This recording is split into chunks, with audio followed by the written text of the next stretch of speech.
Hi hello আমার YouTube বন্ধুরা কেমন আছো? অবশ্যই সবাই কমেন্ট করে জানিও। আমি অনেক অনেক ভালো আছি। অনেক দিন পরেই আবার তোমাদের সাথে একটা বড় ব্লগ ভিডিও শেয়ার করতে চলে এসেছি। আশা করছি আজকের ভিডিওটা দেখতে তোমাদের অনেক অনেক অনেক ভালো লাগবে।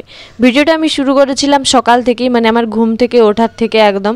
তো সকালবেলা আমার ঘুম ভাঙতেই চাইছিল, কিন্তু যেহেতু আজকে অনেক কাজ আছে, দিনটা ছিল কালী পুজোর দিন, তো সেই জন্য সকাল থেকে উঠে পড়ে অনেক কাজ। তো মা আমাকে অনেকবার ডেকে যাওয়ার পরেই আমি ঘুম থেকে উঠেছিলাম। সত্যি বলতে ডিউটি থেকে বাড়ি এলে আমি যেন কেমন অলস হয়ে যাই, আমার কিছুই ভাল লাগে না। শুধু মনে হয় সারাক্ষণ যদি ফোন নিয়ে শুয়ে পড়ে থাকতাম তাহলে বোধহয় ভালো হতো। যাই হোক, মায়ের অনেক ডাকাডাকির পরে আমি উঠে ফাইনালি এই যে বিছানাপত্র সব গুছিয়ে নিচ্ছি, সব সুন্দরভাবে সাজিয়ে এখন রেখে দিচ্ছি আমি। আর আজ আমি তোমাদের সাথে শেয়ার করব আমাদের ছোট্ট করে করা কালী পুজো, কালী ঠাকুরটা কেমন হয়েছে।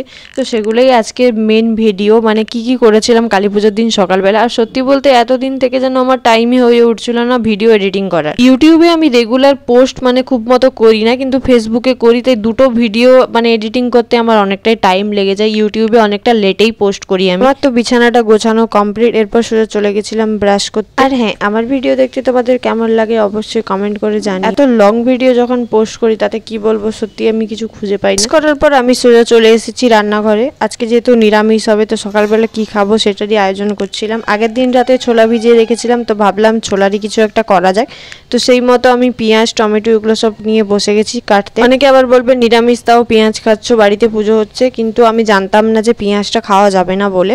যাই হোক, তারপরে জানতে পেরেছি আমি খাওয়া দাওয়ার পরে। এই সকালবেলার খাবারটা আমি করব গ্যাসে। সকালবেলা উঠে মা একটু মাঠে গিয়েছিল বলে আমি তেমনভাবে জানতে পারিনি যে আজকে পেঁয়াজ দেওয়া হবে না আমি ভাবলাম হবে, তাই দিয়ে দিয়েছিলাম ভুল করে। কালী পুজোটা আমরা করছি বাচ্চারা সবাই মিলে। বাচ্চারা বলতে আমি আর একটা মেয়ে আছে, সে বড়, আর বাকি সবাই প্রায় ছোট ছোট। তাদের উদ্যোগেই এই পুজোটা হচ্ছে। সকাল থেকে আমার ভাইরা যেই মাইক বাজানো শুরু করেছে, আমাদের পাড়ার সবাই বলছে যে আমাদের কেন বললি না, আমরা পুরো পাড়া মিলে করতাম।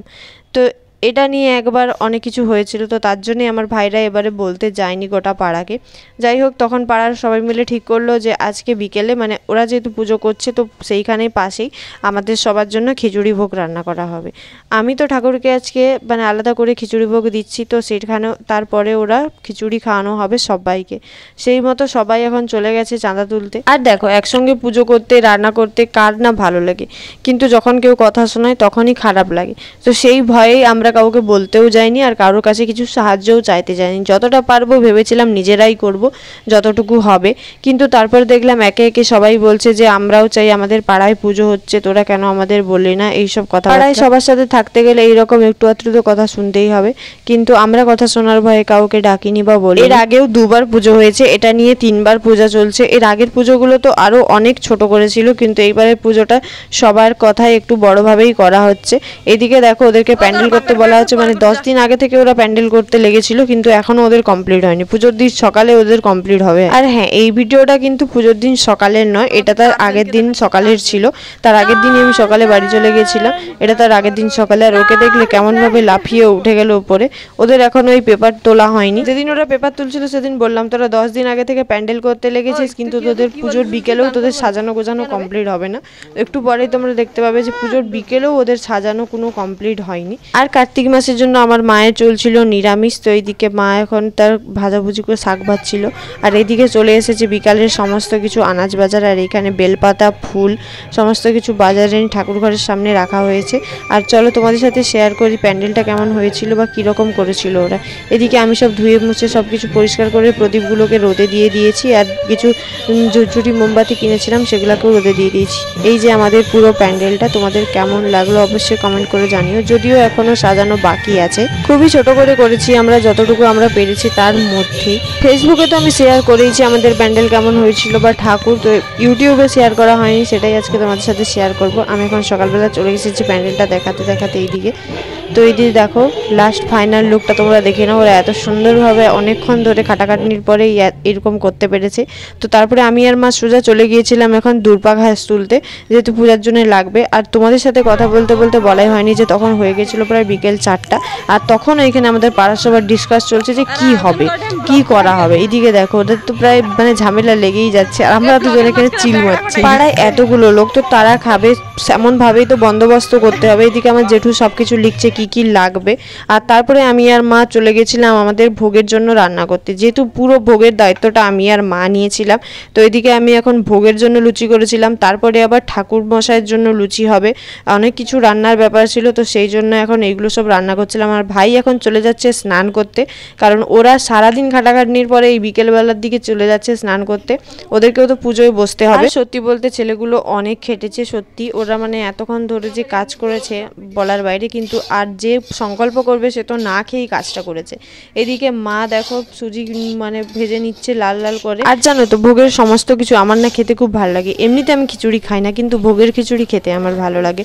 আর সুজি তো বলোই না, সুজি তো আরোই ফেভারিট। এইদিকে দেখো মায়ের সুজি রান্না হয়ে গেল, আর মা এখন দিয়ে দিচ্ছে দুধ, তারপরে দিয়ে দিবে নারকেল কুচি আর চিনি, এগুলো সব দিয়ে মা ভালোভাবে সুজিটাকে এখন নেড়ে নিচ্ছে। মায়ের মনে হয়েছিল চিনিটা হয়তো একটু কম দেওয়া হয়েছে, তো আরও একটু চিনি অ্যাড করে নিল তার সাথে। আর জানো তো এই সুজিগুলোকে প্লেটে দিয়ে এগুলোকে সেই পিস কাটা সুজির পিস করা হয়, তো সেগুলো খেতে আমার তো হেভি লাগে, মানে খুব সুন্দর লাগে, বেশ আকারে একটা হয়। তো এইদিকে তারপরে মা এখন নাড়ুর জন্য ওই যে নারকেল ভেজে নিয়েছিল, তো সেটাকে এখন নাড়ু বানাবে। এর মধ্যে ছিল খিচুড়ি, নাড়ু, তারপরে হলো লুচি, এগুলো সব ভোগের মধ্যে ছিল। তো এটা এখন আমি বামুন ঠাকুরের জন্য মানে বেলে নিয়েছি। এদিকে দেখো লুচিগুলো এখন লাস্টে ভাজছিলাম অল্প তেলে, লুচিগুলো কিন্তু ফুলেছিল, কিন্তু যেহেতু তেল কম থাকায় এইরকম হয়ে যাচ্ছিল সাইজগুলো।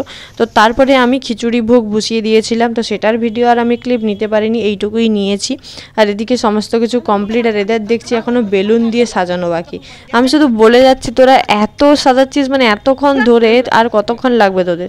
তো ওদের এখন সাজানো কমপ্লিট হয়নি, আর আমার জেঠু দুটো কলা গাছ তুলে নিয়ে একদম চলে এলো। এদিকে দেখো বেলুনটা টাঙিয়ে ওরা সুন্দরভাবে লাইটিংয়ের ব্যবস্থাটাও করে দিল, যেহেতু সন্ধ্যা সন্ধ্যা হয়ে এসেছিল। এদিকে আমার বৌদিরাও চলে এসেছিল পাড়া। প্রথমে বৌদি একাই এসে কাজটা করছিল, তারপরে একে একে আমার বোন, মানে পাশের বাড়ি বোন, কাকিমা, আমার পিসি এসেছিল, তো সবাই মিলে তারপরে এই যে কাজে লেগে পড়েছিল। আর আমি তো ভিডিও করার কাজে, কারণ ওই যে ভোগের রান্না আমি করেছিলাম, তারপরে আর আমার এগুলোতে হাত দেওয়ার মনই হয়। আর দেখো এটা একটা ফিস্টের মতো ছোট্ট রকম করে আমাদের পাড়ার সবাই মিলে। এদিকে দেখো সবাই বসে পড়েছে কাটতে, আর খুব মজা হচ্ছিল জিনিসগুলো দেখে, মানে ভালো লাগছিল একদিকে যে পাড়ার সবাই মিলে এই একতা ভাবে যে জিনিসগুলো করা। সত্যি এখন খুব কমই দেখা যায়, এখন তো সবার হিংসা, সেই হিংসাকে ভুলে যে সবাই এক হয়ে এইরকমভাবে আসতে পেরেছি, এটাই আমাদের কাছে অনেক, মানে আমাদের ভাইরা যে এরকমভাবে পুজো করে তাদেরকে আনতে পেরেছে, এটাই অনেক। এদিকে ব্রাহ্মণ ঠাকুরও এসে গেছে, আর ওইদিকে সবাই দেখো দাঁড়িয়ে আছে, ওইদিকে খিচুড়ি রান্না হচ্ছিল, আর এইদিকে আমরাও দাঁড়িয়ে আছি, ঠাকুর পুজো হবে। তো সেইটা দেখার জন্য পুরো প্রথম থেকে শেষ পর্যন্ত আমি 2 বছর থাকতে পারিনি, তো তার জন্য এই বছর আমি একদম মন প্রাণ ভরে ঠাকুরকে দেখেছি আর পুজোও দেখেছি। এদিকে আমাদের পাড়ার সবাই এসে পড়েছিল, আর পুজোও শুরু হয়ে গেছিলো, ঠাকুরকে সুন্দরভাবে সাজিয়ে দিয়েছে। আর প্রতিমাটা কেমন লেগেছে অবশ্যই তোমরা কমেন্ট করে জানিও। আজকের মতো ভিডিওটা এখানেই, টাটা সবাইকে, সবাই ভালো থেকো, সুস্থ থেকো।